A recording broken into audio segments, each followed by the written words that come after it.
कहते हैं कि भगवान शंकर की आप पूजा करते हैं, भगवान शिव के ऊपर आप जलाभिषेक करते हैं, यदि पिंडी के ऊपर सर्प है तो कभी जिंदगी में अनहोनी नहीं हो सकती।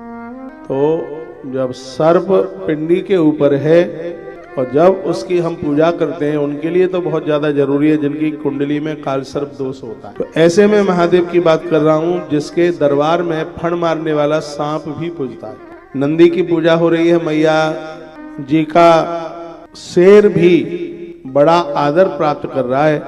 तो ऐसे भगवान महादेव हैं कि इनके दरबार में जो आता है चंद्रमा भी पूजा जाता है।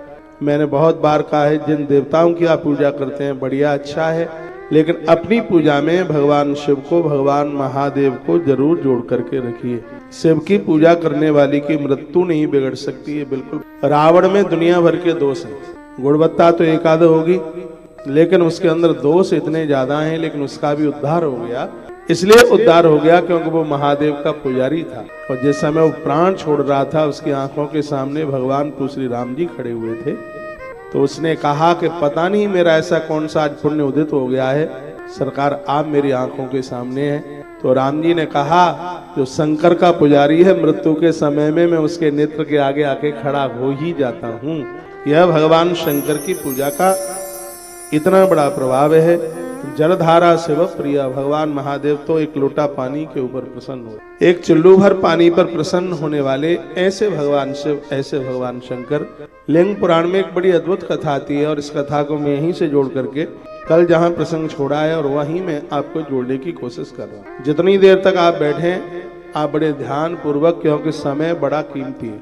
इतना कीमती समय है कि धन के द्वारा इसको खरीदा नहीं जा सकता और आप 50-50 किलोमीटर दूर से आए तो ये कथा हमारा जीवन बदले और यही कोशिश की जा रही है।